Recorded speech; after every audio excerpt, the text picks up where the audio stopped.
on in my life. It's hard enough to make sense of American politics, but was there any reverberation in the halls of D.C. with what happened in Europe? Oh boy, it's pretty quiet up here. You know, the Democrats are so bad in the polls right now. They're all out campaigning. They're cutting back the days we're going to be here in the halls of Congress. So we're just getting by up here right now, I'd say. Tell us about Biden's border crackdown. A drastic, as we were told, Senator, a drastic border crackdown. Yeah. Well, Mike, I think first of all, it's too little, too late. Next, there's more holes in this thing than Swiss cheese. And I actually think he's greasing the skids for the cartel. It's almost like he's complicit in working with the cartel now to get more people over here. He's drawn this up so you're a cartel member. You can say, here, look, we can do this, we can do that. Could you imagine telling everybody we've got 2,500 spots today? We've sold 2,000 of them. What's the bid? What do I have for my next bid for the next 500? So, you know, Joe Biden really is complicit. He's working with organized crime. The president of the United States, this will make no dent in the situation down there. This is Mayorkas, who was impeached, but nothing happened in the Senate because of Chuck Schumer. Here's Mayorkas. We have increased the number of refugees that we will accept from the Western Hemisphere. We have built safe mobility offices in Colombia, Ecuador, Guatemala, Costa Rica to reach people where they are so they don't have to take the perilous journey. What? Yeah. And that's amazing. We talked about that a couple months ago, these safe mobility offices, but I've never heard him say it out loud like that. This also helps the cartel. We now are the cartel. And do these people who come via safe mobility offices, do they count towards the 2,500 limit in Joe Biden's executive order?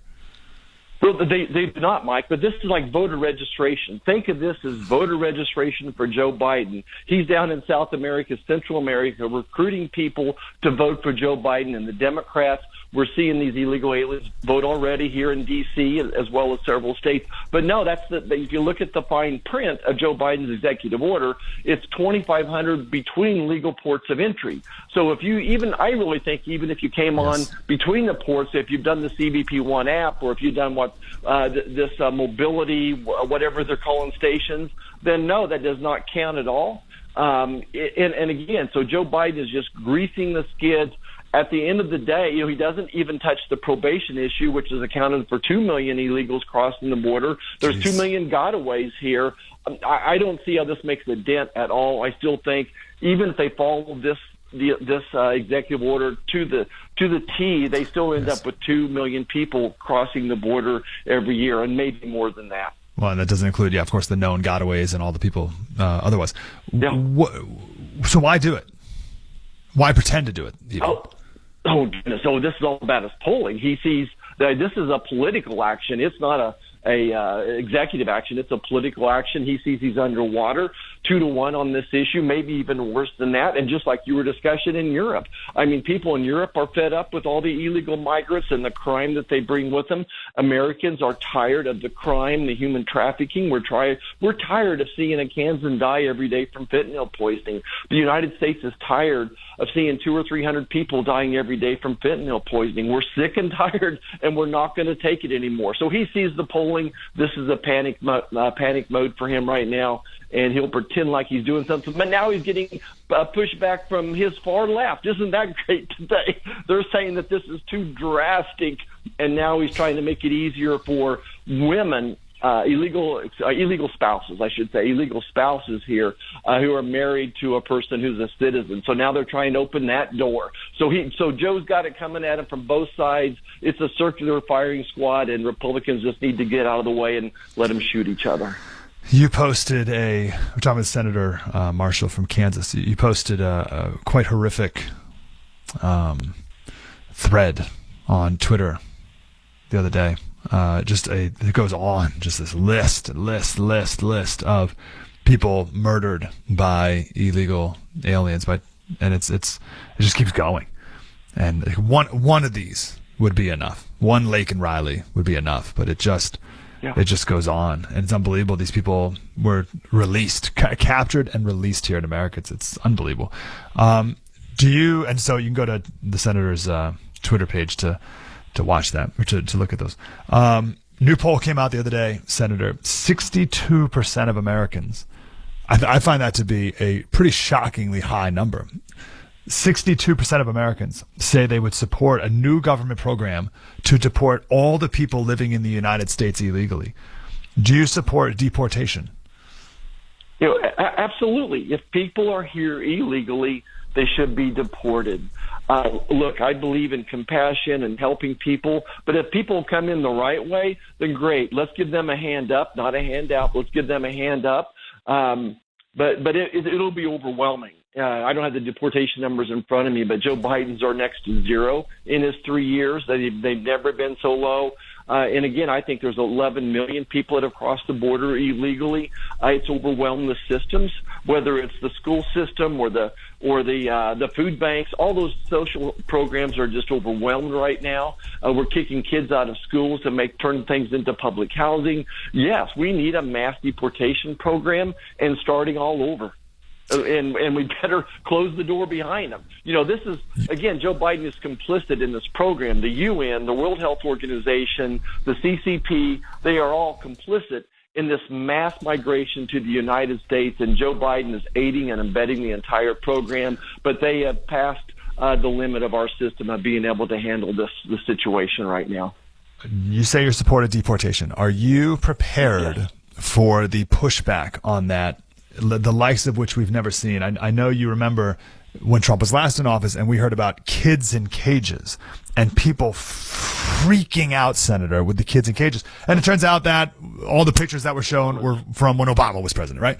But still, that freak out was nothing compared to ICE agents rounding up people in America, just trying to make their way and just shipping them off. The images will be they'll be total freak out mode, Senator.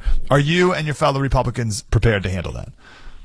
Yeah, Mike, bring it on. But again, you have to prioritize. Let's focus on people that have broken crimes. Let's get them out yesterday. And then next, let's start vetting the people that are here. They'll have to prioritize it. It's not going to be simple. I doubt that the children are in the front of that line, although I'm very concerned about the 400,000 unaccompanied minors that have crossed the border and where the government placed them. And again, this is on the backs of Joe Biden. Donald Trump didn't do this.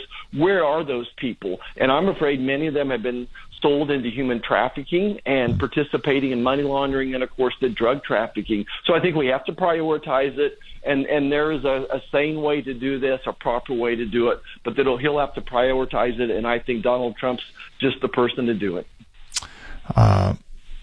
If I may switch topics just a little bit here, sir. So you tweeted this out, the Trump team. You retweeted this. Trump team says prosecutions of the 51 intelligence officers who lied about the Hunter Biden laptop are forthcoming. Let me ask you about that specifically, and then we can broaden it out. But are you for some sort of legal ramifications for the intel officers who said that was Russian disinformation when clearly it was not? Absolutely. I think that they were purposely being deceitful. And from that standpoint, I think that they have a responsibility to stand for the crime that they've done. Look, I want everything to go through the proper systems, but we have to stop weaponizing the judicial system, number one, and apply the law equally. My dad was the chief of police in my hometown for 25 years. Just one message he constantly preached to his officers is we don't care where you're from or what your last name is, we're going to apply the law equally. So if they've broken a crime, they need to do the time. And I'll be interested to see what that judicial case looks like. But we, goodness gracious, we just got a clean house in those upper political positions at the FBI, in the judicial system. There's a lot of good officers out there that I've met, but at the highest levels, it appears to be that they've weaponized our judicial system. So are you for engaging in lawfare, Senator? Absolutely not. No, I think that we need to add justice, bring Lady Justice back, put her blindfold back on her. Think about the law equally as well. Absolutely. You mentioned the FBI. This is James Comey on MSNBC. This is a pretty unbelievable clip here. Second Trump administration. What do you think the implications would be for the FBI? Sirius, for the Justice Department and the FBI, because Trump is coming for those institutions. He knows their power, and I think he has regrets that he didn't work hard enough to corrupt them last time. So he's coming for them, and that's a danger for all Americans. He's going to put people in positions in those organizations. He didn't have all-stars the last time. He'll have the bottom of the barrel this time, but people who will want to do his will, and that should worry every American. This election matters because of a reason like that. People have to participate. You cannot sit on the sideline. I don't care how you feel about Joe Biden, you must vote for him because the consequences on the other side are too severe. It's the former head of the FBI, Senator. The Democrats are great at projection. They accuse people of what they're doing. Comey is the one that weaponized the FBI. He's the one that went after Trump and helped seed this false information. He lets Hillary Clinton destroy evidence and just gives her a little memo saying don't do it again. There is a swamp up here. I didn't know what the swamp was when Donald Trump was running for president and I was running for the House seat at the same time in 2016. I just didn't know what the swamp was. But James Comey is one of the alligators in that swamp. There's other people just like him up here. They got to go. That's why I'm for term limits, not just of senators and House members. I'm for term limits of any type of an executive up here at a certain level of the government. They should be term limited. 2 years would be plenty for me, for those folks, maybe 4 years at the most. But the swamp is horrible. It's much worse than I thought it would be. It's deeper. It's muddier. The alligators are bigger than I thought, and Comey was one of those alligators. Yeah, whenever I first heard the word deep state, it sounded very QAnon. It sounds very conspiratorial and weird. But it's just permanent Washington. That's it. There's nothing like conspiratorial about it. Like, it's very obvious what is. So my understanding is the former President Trump is going to be in D.C. meeting with a bunch of you guys, a bunch of senators on Thursday. What does a meeting like that look like? What are you guys doing? Yeah, so it'll be a political meeting. We won't do it at the Capitol. It'll be good to see the president. It's been 2 or 3 months since I've seen him, and I think I always wake up every morning. One of my prayers is I'd be a message of hope. I hope the president feels our support. I think that's the most important thing, is that he knows that we're behind him. I think we want to hear his strategy firsthand. What can we do to be helping him, and vice versa? I think he wants to have the majority, and if he has the majority in the Senate and the House, how can we be rolling this boat together? So this is going to be a political strategizing meeting, and most importantly, I just hope he feels the warmth and the support of the Republican senators at that meeting. I saw a Cook report the other day that we're very focused on the presidential race, right? It's the big one.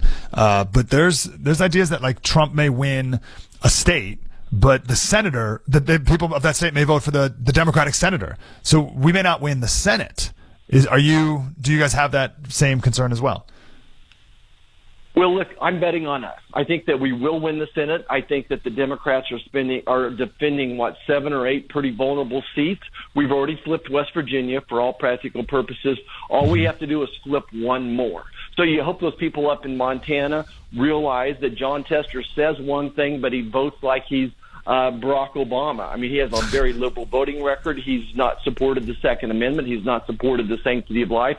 So that's the message we need to sure we make. We get out there in states like Montana, Ohio, same situation where Sherrod Brown is in a red state that President Trump won. I think that Trump is going to win Ohio by 13 or 14 points this time. Yeah. I think he won it by 8 or 9 last time. So I think there's going to be some coattails, raising those tides as well. I'm mixing my metaphors. Forgive me.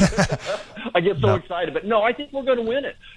I don't take it for granted. We're not going to win all 8 of those seats, but I bet we win 3 to 5 of them. The over/under probably is going to be 52, 53 Republicans. But the time is now. If we don't do it now, if we don't flip the Senate this time, we're not going to do it for over a decade because we're defending too many of our own purple states here in the next couple of elections. So we got to do it now. Okay, very good. Where can people go to learn more about Dr. Roger Marshall? I think our Twitter is at Roger Marshall MD, at Roger Marshall MD, website marshall.senate.gov, marshall.senate.gov. Mike, thanks so much for having me on this morning. Thanks for all you and Breitbart does to, you're the modern day patriots. We are the patriots of today. We all need to stand up and fight. Senator, appreciate you doing it together. Thanks, man. Have a great day. Thanks.